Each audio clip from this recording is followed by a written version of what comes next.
আকাশ থেকে ঝরে পড়া তুষারে সমস্ত শহরটাকে সাদা চাদরে ঢেকে দিয়েছিল, কিন্তু 10 বছরের রাহিমের কাছে শরীর ঢাকার জন্য ছিল শুধু একটা ছেঁড়া পুরনো চাদর। রাহিম, যার এই দুনিয়ায় কেউ ছিল না। শহরের সবচেয়ে বড় এবং নির্মম ব্যবসায়ী সেঠ রহমানের আস্তাবলে ঘোড়াগুলোর পরিচ্ছন্নতা করে এবং সেখানেই এক কোণে পড়ে থাকত। তার বদলে পেত শুধু দুটো শুকনো রুটি, সেটাও তখন যখন সেঠের মেজাজ ভালো থাকত। সেই রাতে খিদের তীব্রতা এতটাই ছিল যে সে ঠান্ডায় কাঁপতে কাঁপতে উঠে আবর্জনার স্তূপে কিছু খুঁজতে লাগল, হয়তো কোনো ধনীর বাকি খাবার পাওয়া যাবে। হঠাৎ তার নজর পড়ল একটা চকচকে জিনিসের ওপর। সেটা ছিল একটা রূপোর মুদ্রা, যা হয়তো কোনো যাত্রীর পকেট থেকে পড়ে গিয়েছিল। রাহিমের হৃদয় জোরে ধড়কাল। সেই একটা মুদ্রা থেকে সে পুরো সপ্তাহের পেট ভরে খাবার খেতে পারত। সে হাত বাড়ালো, কিন্তু যেই তার আঙুলগুলো ঠান্ডা রূপই স্পর্শ করল, তাকে তার মৃত্যুর আগে বাবার সেই শেষ কথাগুলো মনে পড়ে গেল। রাহিম বেটা, খিদে মরা মেনে নেওয়া যায়, কিন্তু ধৈর্যের আঁচল ছেড়ো না। আল্লাহ ধৈর্যশীলদের তা দেয় যার তারা কল্পনাও করতে পারে না। রহিম একটা লম্বা দীর্ঘশ্বাস ফেলল, তার চোখ বন্ধ করল এবং সেই মুদ্রাটাকে সেখানেই ছেড়ে দিয়ে ফিরে তার কালো কম্বলে দুবকে গেল। এটা ছিল তার ধৈর্যের প্রথম পরীক্ষা। পরের দিন সেঠ রহমানের বাড়িতে একটা অদ্ভুত ফকির এলো। তার চোখগুলো এতটাই উজ্জ্বল ছিল যে কেউ সেগুলোতে তাকাতে পারত না। সেই ফকির সবার কাছে গেল এবং একটা প্রশ্ন করল, কি কেউ আছে যে আমাকে তার সবচেয়ে মূল্যবান জিনিস দিতে পারবে? সেঠ রহমান হাসল এবং বলল, এ ফকির, তোমাকে সোনা চাই নাকি রূপো? আমার কাছে সবকিছু আছে, কিন্তু আমি বিনামূল্যে কিছু দিই না। ফকির হাসল এবং চুপচাপ ঘুরে গেল। চলতে চলতে সে আস্তাবলের কাছ দিয়ে গেল, যেখানে রাহিম একটা আহত ঘোড়ার পায়ে ব্যান্ডেজ বাঁধছিল। ফকির সেখানে সেই প্রশ্নটাই পুনরাবৃত্তি করল, বাচ্চা, তোর কাছে কিছু আছে যা তুই আমাকে দিতে পারিস? রাহিম লজ্জায় মাথা নিচু করল এবং বলল, বাবা সাईं, আমার কাছে তো নিজের জান ছাড়া কিছু নেই। হ্যাঁ, যদি তোমার খিদে লাগে তাহলে আমার আজকের এই একটা রুটি আছে, তুমি এটা খেয়ে নাও। রাহিম তার পুরো দিনের মোট উপার্জন সেই আধা শুকনো রুটিটা ফকিরের দিকে বাড়িয়ে দিল। ফকির সেই রুটিটা নিল, তাকে চুমু দিল এবং রাহিমের মাথায় হাত রেখে একটা পুরনো মরিচা ধরা চাবি তাকে দিয়ে দিল। এটা কি বাবা? রাহিম অবাক হয়ে জিজ্ঞাসা করল। ফকিরের কণ্ঠে একটা অদ্ভুত গম্ভীরতা ছিল। এটা তোমার ধৈর্যের বীজ, এটাকে সযত্নে রেখো। যখন তোমার পরীক্ষা তার চরমে পৌঁছাবে, তাহলে এই চাবিটা তোমাকে সেই দরজায় নিয়ে যাবে যেখানে তোমার ভাগ্য লেখা আছে। কিন্তু মনে রেখো, এই চাবিকে কখনো বিক্রি করো না, যদিও তোমার জানের উপর এসে পড়ে। ফকির চলে গেল এবং রাহিম সেই চাবিটা দেখতে থাকল। কিন্তু সে কি জানত যে এই চাবিটা তার জন্য সুখ নয়, বরং বিপদের একটা ঝড় নিয়ে এসেছে? সেই রাতেই সেঠ রহমানের বাড়িতে চুরি হয়ে গেল। সেঠের মূল্যবান হীরা হারিয়ে গিয়েছিল, যা রাজাকে উপহার দেওয়ার ছিল। পুরো বাড়ির তল্লাশি নেওয়া হলো এবং যখন সিপাহীরা আস্তাবলে পৌঁছাল, তাহলে রাহিমের পকেট থেকে সেই মরিচা ধরা চাবিটা উদ্ধার হলো। সেঠ রহমান গর্জন করে উঠল, এটা কি? তুই হীরাটা কোথায় লুকিয়েছিস? এই চাবিটা কার কাছ থেকে চুরি করেছিস? রাহিম কাঁদতে লাগল, মালিক, আমি চোর নই, এই চাবিটা আমাকে একটা ফকির দিয়েছে। কিন্তু কেউ তার কথা শোনার জন্য প্রস্তুত ছিল না। সিপাহীরা তাকে নির্দয়ভাবে মারল এবং তাকে শহরের সবচেয়ে খারাপ কারাগারে ফেলে দিল। কারাগারের সেই কালো কুয়াটার এতটা গভীর ছিল যে সেখানে সূর্যের আলোও পৌঁছাত না। সেখানে রাহিমের দেখা হলো একটা কয়েদির সাথে, যার দাড়ি মাটি ছুঁয়ে যাচ্ছিল এবং তার পায়ে ভারী শিকল ছিল।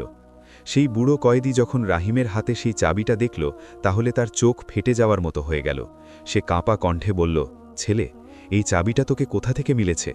কি তুই জানিস এটা কোন জিনিসের চাবি? রাহিম হেঁচকি তুলে বলল, এটা আমার দুঃখের চাবি বাবা, এর কারণে আমি এখানে আছি। বুড়ো কয়েদি রাহিমের কাছে এলো এবং ফিসফিস করে বলল, না, এটা সাধারণ চাবি নয়, এটা সেই হারানো রাজ্যের গোপন ভাণ্ডারের পথ, যার ৩০০ বছর ধরে কেউ খুঁজে পায়নি। কিন্তু এই ভাণ্ডারে পৌঁছানোর জন্য তোকে মৃত্যুর কুয়ো থেকে পার হতে হবে। এখনও সে বুড়ো তার কথা শেষ করছিল যে কারাগারের দরজা একটা জোরালো ধাক্কায় খুলে গেল। সিপাহীরা ভেতরে ঢুকল, কিন্তু এবার তাদের মুখে গুস্সা নয়, বরং ভয় ছিল। বাইরে বেরোও ছেলে, একটা সিপাহী কাঁপতে কাঁপতে বলল, রাজা সাহেব তোমাকে তুরন্ত দরবারে তলব করেছেন। রাহিম অবাক হয়ে গেল যে একটা সাধারণ কাঠুরে এবং এতিম বাচ্চাকে রাজা কেন ডাকছে। কি সেঠ রহমান তাকে ফাঁসি দেওয়ার সিদ্ধান্ত নিয়েছে, নাকি সেই মরিচা ধরা চাবির কোনো এমন রহস্য আছে যা এখন খুলতে চলেছে? রাহিমের পায়ে বেড়ি ছিল এবং হৃদয়ে ভয়ের ঝড়। রাজপ্রাসাদের উঁচু উঁচু খাম্বাগুলো এবং চকচকে মশালের মাঝে সে একটা নগণ্য কয়েদির মতো লাগছিল। সিপাহীরা তাকে টেনে হিচড়ে সাধারণ দরবারে নিয়ে এলো, যেখানে তখতে সুলতান আকবর বসেছিলেন। সুলতানের চোখে গুস্সা নয়, বরং একটা অদ্ভুত অস্থিরতা ছিল। এই সেই ছেলে যার কাছে সেই চাবিটা পাওয়া গেছে। সুলতানের কণ্ঠ দরবারে গুঞ্জরিত হল। এটা চোরের গ্রুপের অংশ মনে হচ্ছে। সেঠ রহমান এগিয়ে এসে নত হয়ে বলল, এটা আমার বাড়ি থেকে হীরা চুরি করেছে এবং এই চাবিটা হয়তো কোনো রাজকীয় ভাণ্ডারের, যা এটা খুলতে চলেছিল। রাহিম মাথা তুলল, তার চোখে অশ্রু ছিল, কিন্তু কণ্ঠে একটা অদ্ভুত স্থিরতা। রাজা সাহেব, আমি কখনো কারো একটা পয়সাও চুরি করিনি। এই চাবিটা আমাকে একটা ফকির আমার একদিনের রুটির বদলে দিয়েছে। আমি জানি না এটা কি, কিন্তু আমি এটাকে বিক্রি করার বদলে খিদে সহ্য করতে পছন্দ করেছি। সুলতান ইশারা করলেন, তাহলে একটা সিপাহী সেই মরিচা ধরা চাবিটা এনে সুলতানের সামনে রাখল। সুলতানের হাত কাঁপতে লাগল। তিনি তার গলা থেকে একটা সোনার লকেট বের করলেন, যাতে একটা মানচিত্র আঁকা ছিল। যখন তিনি চাবিটাকে সেই মানচিত্রের ওপর রাখলেন, তাহলে দরবারে উপস্থিত প্রত্যেকের শ্বাস থেমে গেল। চাবির ডিজাইন ঠিক সেই মানচিত্রের একটা লুকানো অংশের সাথে মিলে যাচ্ছিল। সুলতান গভীর শ্বাস নিলেন এবং রহিমের দিকে তাকালেন। ছেলে, কি তুমি জানো এই চাবিটা কার? এটা সেই জাদুকরী সিন্দুকের চাবি, যা আমার পূর্বপুরুষের ওসিয়াত অনুসারে শুধু সেই খুলতে পারবে যার হৃদয়ে লোভ থেকে মুক্ত এবং যার কাছে ধৈর্যের সম্পদ আছে। ৩০০ বছর ধরেই চাবিটা হারিয়ে গিয়েছিল এবং আজ এটা একটা এটিমের হাতে এসেছে। সেঠ রহমানের মুখ ফ্যাকাশে হয়ে গেল। সে ভেবেছিল যে রাহিমকে ফাঁসি হয়ে যাবে, কিন্তু এখানে তো খেলা উল্টে যাচ্ছিল। কিন্তু হুজুর, এটা চোর হতে পারে, এটাকে পরীক্ষা না করে এর ওপর বিশ্বাস করবেন না। সেঠ শেষ চাল চালল। সুলতান মাথা নাড়লেন। তুমি ঠিক বলছো সেঠ, চাবি পাওয়া যথেষ্ট নয়, রাহিমকে তার যোগ্যতা প্রমাণ করতে হবে। সুলতান আদেশ দিলেন যে রাহিমকে উপত্যকায় নীরবতায় নিয়ে যাওয়া হোক। এটা সেই উপত্যকা যেখানে একটা খুব পুরনো গুহা আছে এবং সেই গুহার ভেতরে সেই জাদুকরী সিন্দুক রাখা আছে।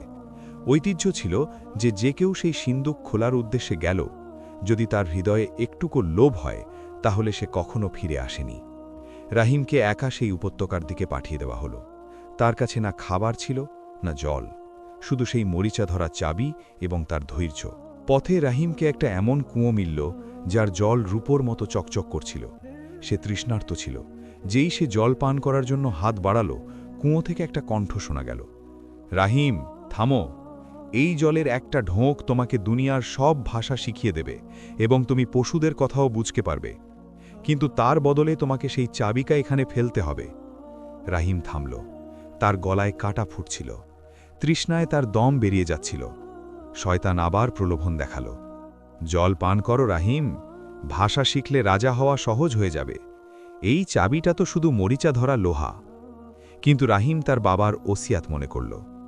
না, যিনি আমাকে এখানে পৌঁছিয়েছেন তিনি আমার তৃষ্ণা মেটাবেন।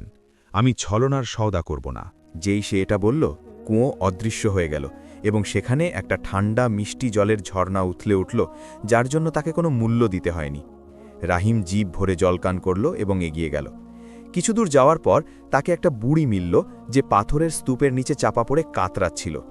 রাহিম দৌড়ে তার কাছে গেল। বেটা, আমাকে এখান থেকে বের করো, আমার কাছে অনেক সোনা আছে, আমি তোমাকে সব দিয়ে দেব। বুড়ি লোভ দেখালো। রাহিম সোনা দেখে চোখ ফিরিয়ে নিল না, বরং চুপচাপ ভারী পাথর সরাতে লাগল।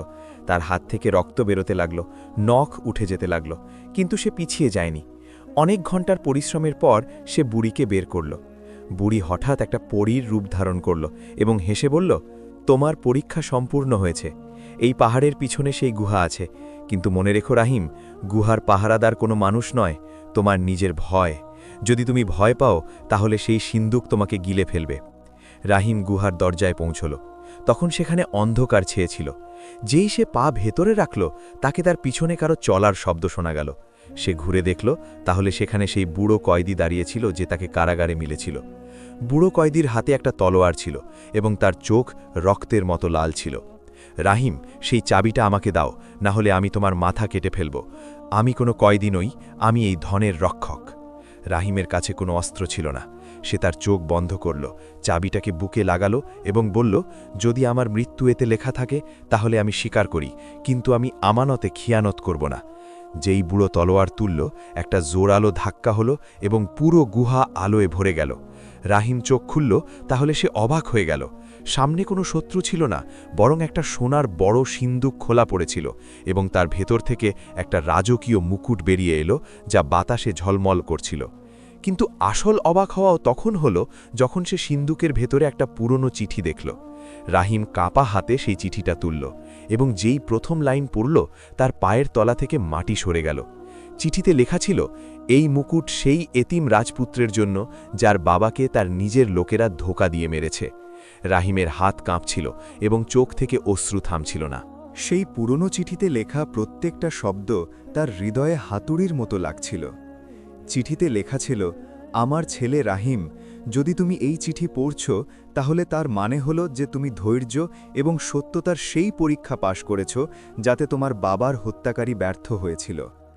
আমি শাহজাহান, এই রাজ্যের আসল উত্তরাধিকারী। আজ আমার নিজের প্রধানমন্ত্রী খান বাহাদুরের ষড়যন্ত্রের শিকার হচ্ছে। সে আমাকে বিষ দিয়েছে এবং আমার রাজ্য দখল করেছে। আমার বিশ্বস্ত সেবক তোমাকে বাঁচিয়ে একটা অজানা বস্তিতে লুকিয়ে দিয়েছে।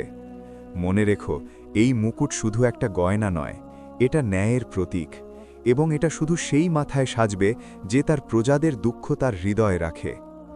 রাহিমকে তার মায়ের ঝাপসা মুখ মনে পড়ল, যে শৈশবে তাকে লড়ি শোনাতে শোনাতে বলতো যে সে একদিন খুব বড় মানুষ হবে। তাকে এখন বুঝল যে সেই ফকির কোনো সাধারণ ফকির নয়, বরং তার বাবার সেই বিশ্বস্ত সেবক, যে বছরের পর বছর তার নজরদারি করছিল। হঠাৎ গুহার দেয়ালগুলো টলতে লাগল। সেই বুড়ো রক্ষক যে কিছুক্ষণ আগে তলোয়ার নিয়ে দাঁড়িয়েছিল, এখন একটা আলোকিত মুখে রাহিমের সামনে ছিল। সে নত হয়ে রাহিমকে সালাম করল এবং বলল, রাজপুত্র, সময় কম। খান বাহাদুরকে খবর হয়ে গেছে যে সত্যের সূর্য উদয় হতে চলেছে। সে তার পুরো সেনাবাহিনী নিয়ে এই উপত্যকার দিকে আসছে। তোমাকে তুরন্ত এখান থেকে বেরোতে হবে। রাহিম সেই রাজকীয় মুকুট একটা কাপড়ে জড়ালো এবং চিঠিটাকে তার বুকে লাগিয়ে নিল। সে গুহার গোপন পথ থেকে বাইরে বেরোল, কিন্তু যেই সে উপত্যকার মুখে পৌঁছল, তাকে দূর থেকে ধুলো উড়তে দেখা গেল। খান বাহাদুর, যে এখন রাজ্যের সবচেয়ে শক্তিশালী প্রধানমন্ত্রী এবং সুলতান আকবরের ডান হাত হয়ে গেছে, 100-এর বেশি সশস্ত্র অশ্বারোহী নিয়ে রাহিমের পথ আটকাতে পৌঁছে গেছে। খান বাহাদুরের চোখ রাহিমের হাতে থাকা সেই পুটুলির ওপর আটকে ছিল, যাতে মুকুট ছিল। তার চোখে সেই ভয় এবং লোভের আগুন ছিল যা বছরের আগে একটা হাস্যমুখী রাজ্যকে ধ্বংস করেছে। থামো, এ এতিম কাঠুরে! খান বাহাদুরের কর্কশ কণ্ঠ গুঞ্জরিত হল। সেই আমানত আমার হাতে দাও এবং আমি তোমাকে এতটা ধন দেব যে তুমি 7 জন্ম পর্যন্ত আয়েশ করবে। না হলে তোমার পরিণতিও সেই হবে যা তোমার বাবার হয়েছে। রাহিমের রক্ত ফুটে উঠল, কিন্তু সে তার ধৈর্য হারায়নি। খান বাহাদুর, ধন দিয়ে পেট ভরা যায়, কিন্তু আত্মার অন্ধকার শেষ করা যায় না। তুমি আমার বাবাকে ধোঁকা দিয়ে মেরেছ, কিন্তু তুমি তার ছেলের ধৈর্যকে হারাতে পারবে না। খান বাহাদুর হেসে উঠল, ধৈর্য? তোমার ধৈর্য তোমাকে কবর পর্যন্ত নিয়ে যাবে। সিপাহীরা, শেষ করো এই ছেলেকে এবং সেই মুকুট আমার হাতে দাও। সিপাহীরা তলোয়ার খেঁচে রাহিমের দিকে এগোল। রাহিম একা ছিল, না তার কাছে কোনো অস্ত্র ছিল এবং না লড়ার শক্তি। কিন্তু যেই প্রথম সিপাহী রাহিমের ওপর হামলা করার জন্য এগোল, মাটি থেকে একটা অদ্ভুত গর্জন উঠল। উপত্যকার পাহাড় থেকে পাথর পড়তে লাগল এবং এমন ঝড় উঠল যে সিপাহীদের ঘোড়াগুলো ভয় পেয়ে পিছিয়ে যেতে লাগল। রাহিমকে মনে হল যেন অদৃশ্য থেকে কোনো শক্তি তার রক্ষা করছে। সে সেই চাবিটা, যা এখনও তার গলায় ঝুলছিল, হাতে নিল। হঠাৎ সেই চাবি থেকে একটা তীব্র আলো বেরোল, যা খান বাহাদুর এবং তার সিপাহীদের চোখ অন্ধ করে দিল। সেই বিশৃঙ্খলায় রাহিম একটা ঘোড়ার লাগাম ধরল এবং শহরের দিকে দৌড় লাগাল। তাকে সুলতান আকবরের দরবারে পৌঁছতে হবে, কারণ সে জানত যে সুলতান আকবর খান বাহাদুরের ষড়যন্ত্র থেকে অজানা একটা দয়ালু মানুষ। কিন্তু শহর পর্যন্ত পৌঁছনোর পথ এতটা সহজ ছিল না। খান বাহাদুর শহরের সব পথ বন্ধ করে দিয়েছে এবং ঘোষণা করিয়েছে যে একটা বিদ্রোহী ছেলে রাজকীয় ধন লুট করে পালাচ্ছে। যে কেউ তাকে দেখবে তুরন্ত হত্যা করবে। রাহিম ক্ষুধার্ত, তৃষ্ণার্ত, আহত অবস্থায় শহরের দুর্গের কাছে পৌঁছল। সেখানে সে দেখল যে শেঠ রহমান, যার কাছে সে কাজ করত, সিপাহীদের সাথে দাঁড়িয়ে তাকেই খুঁজছে। রহিম একটা ভিক্ষুকের ছদ্মবেশ নিল এবং মাটি তার মুখে মাখল। সে হামাগুড়ি দিয়ে শহরের কেন্দ্রীয় দরজা পর্যন্ত পৌঁছল, কিন্তু সেখানে খান বাহাদুর নিজে দাঁড়িয়ে প্রত্যেক আসা যাওয়া ব্যক্তির তল্লাশি নিচ্ছে। রহিমের হৃদয় ডুবে যেতে লাগল। যদি সে ধরা পড়ে যায় তাহলে না শুধু তার জান যাবে, বরং তার বাবার সেই শেষ বার্তা এবং সেই মুকুটও চিরকালের জন্য খান বাহাদুরের দখলে চলে যাবে।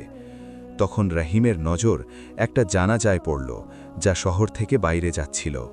তার মনে একটা বিপজ্জনক কিন্তু একমাত্র পথ এলো। সে জানাজা নেওয়া লোকদের সাথে কথা বলল এবং কোনো রকম তাদের রাজি করালো। সে নিজে সেই তাঁবুতে শুয়ে পড়ল যাতে মৃতদেহ রাখা হয়। যখন জানাজা খান বাহাদুরের সামনে থেকে গেল, তাহলে খান বাহাদুর তাকে থামালো। থামো, এই তাঁবুত খোলো। আমার সন্দেহ যে সেই ছেলেটা এতে লুকিয়ে আছে। রহিমের শ্বাস থেমে গেল। তার উপর কাফন ছিল এবং নিচে সে নিজে। যদি খান বাহাদুর হাত বাড়ায় তাহলে সব কিছু শেষ হয়ে যাবে। খান বাহাদুর তার তলোয়ারের ডগা দিয়ে কাফন সরানোর চেষ্টা করছিল, যে খান বাহাদুরের তলোয়ারের ডগা যেই কাফন ছুঁয়ে যাচ্ছিল, বাতাসে একটা অদ্ভুত গুঞ্জন উঠল। হঠাৎ একটা রাজকীয় ঈগল আকাশ থেকে নেমে এলো এবং এতটা দ্রুত খান বাহাদুরের হাতে আঘাত করল যে তার হাত থেকে তলোয়ার ছুটে পড়ে গেল। সিপাহীরা হতভম্ব হয়ে গেল এবং জানাজা নেওয়া লোকেরা, যারা আসলে ছদ্মবেশে রহিমের বিশ্বস্ত সঙ্গী হয়ে গিয়েছে, দ্রুত জানাজা নিয়ে শহরের গলিতে অদৃশ্য হয়ে গেল। খান বাহাদুর রাগে পাগল হয়ে গেল। ধরো তাদের, সেই ছেলেটা এই জানাজাতেই আছে। রাহিম সুযোগ পেয়ে তাঁবুত থেকে লাফ দিল এবং প্রাসাদের পিছনের দেওয়ালের দিকে দৌড়াল। সে জানত যে যদি সে সাধারণ দরবারে সবার সামনে না পৌঁছায় তাহলে খান বাহাদুর তাকে অন্ধকারে। সেই দেওয়াল লাফিয়ে সোজা সুলতান আকবরের দরবারে গিয়ে পড়ল, যেখানে সেই সময় শহরের সম্মানিত ব্যক্তি এবং কাজী উপস্থিত ছিলেন।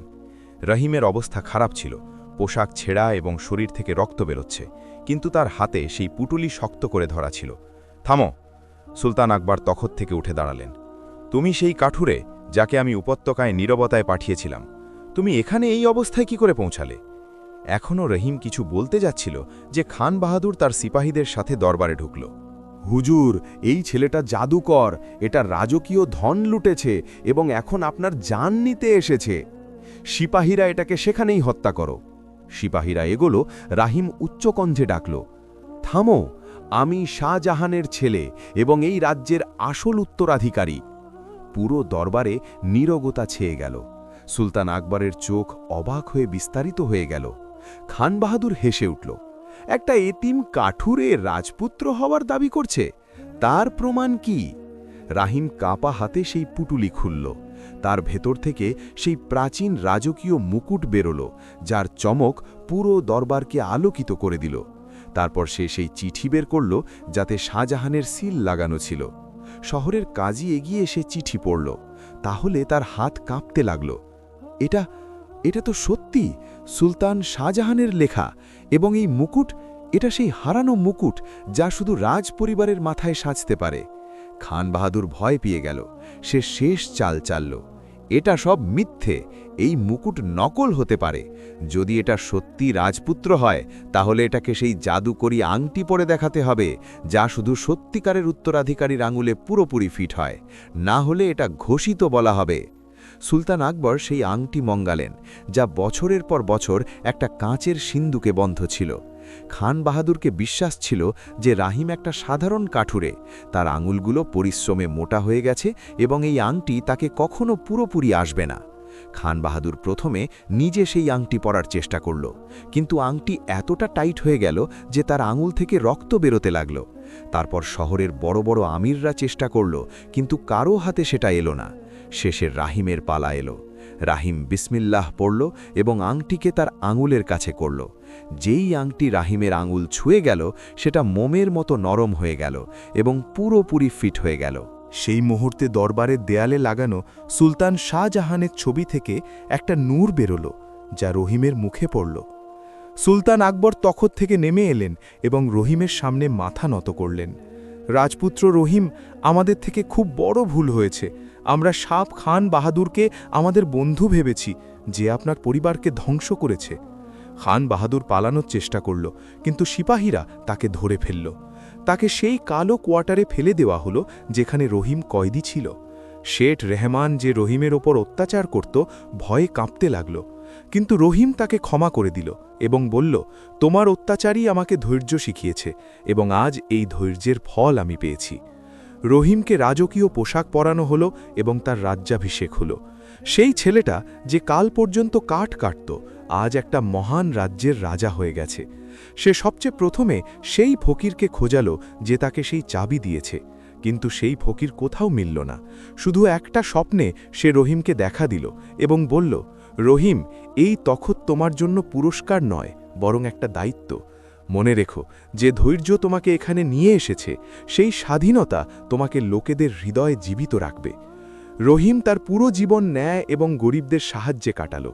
সে প্রমাণ করল যে যতই কঠিন পরিস্থিতি হোক না কেন, যে আল্লাহর ওপর ভরসা রাখে এবং ধৈর্যের আঁচল ছাড়ে না, আল্লাহ তাকে মাটি থেকে তুলে সূর্য পর্যন্ত পৌঁছে দেয়।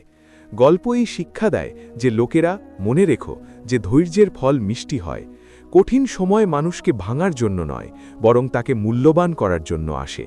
যে ব্যক্তি হালাল রিজিকে সন্তুষ্ট থাকে এবং কঠিন মুহূর্তে তার ইমানের সওদা করে না, বিশ্বের সব শক্তি তার সাহায্যে নেমে আসে।